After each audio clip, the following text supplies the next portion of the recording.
পরিবারের প্রথম সন্তান মেধাবী জিল্লুরকে বড় কর্মকর্তা বানানোর ইচ্ছা ছিল তার বাবা মায়ের।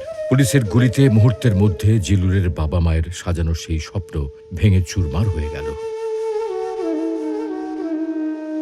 জিল্লুরের মতো এমন হাজারো মা বাবার স্বপ্ন ভাঙা স্বৈরাচার হাসিনা সরকারের সীমাহীন দুর্নীতি, লুটপাট, গুম খুন সহ নানা অনিয়মের বিরুদ্ধে আন্দোলন চলছিল বেশ আগে থেকেই।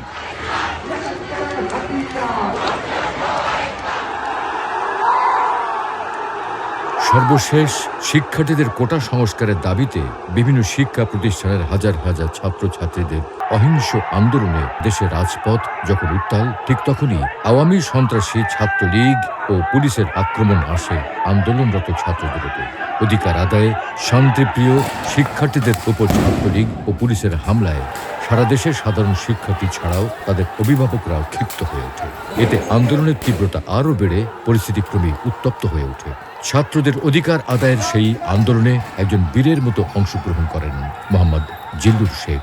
18 জুলাই বৃহস্পতিবার দুপুর 2টার দিকে রাজধানীর আফতাবনগরে কোটা সংস্কারের দাবিতে আন্দোলনকারী শিক্ষার্থীদের সঙ্গে পুলিশের দফায় দফায় সংঘর্ষের সময় গুলিতে কলেজ ছাত্র নিহত হয়।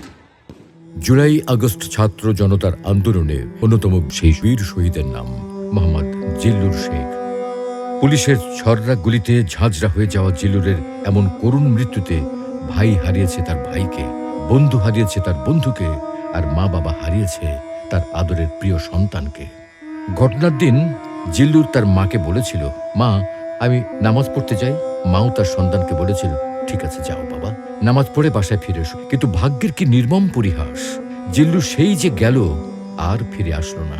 একজন মায়ের কাছে টকবগে প্রাণ চঞ্চল সন্তানের এমন করুণ মৃত্যু যে কি যন্ত্রণার তা কেবল যার হারিয়েছে সেই জানে। একদিক দিয়ে মনে হয় যে গর্বিত লাগে যে আমার সন্তান দেশের জন্য মানে জীবন দেশটা সংস্কার করার জন্য, দেশের মানুষ যাতে ভালো থাকে।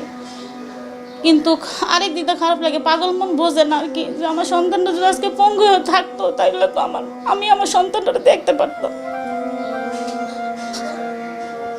আমার মা করে থাকতো। নিহত জিল্লুর শেখ রাজধানীর আফতাবনগরে অবস্থিত ঢাকা ইম্পেরিয়াল কলেজের একাদশ শ্রেণীর বিজ্ঞান বিভাগের একজন মেধাবী শিক্ষার্থী ছিলেন। অত্যন্ত বিনয়ী, বন্ধুবৎসল জিল্লুর খুব সহজে সবার সঙ্গে মিশতে পারত। ভাই বোনের মধ্যে জিল্লুর ছিল সবার বড়। 4 সন্তানের পরিবার নিয়ে বেশ ভালোই কাটছিল বাবা মায়ের। জিল্লুরে বাঁচাইতে পারলাম না।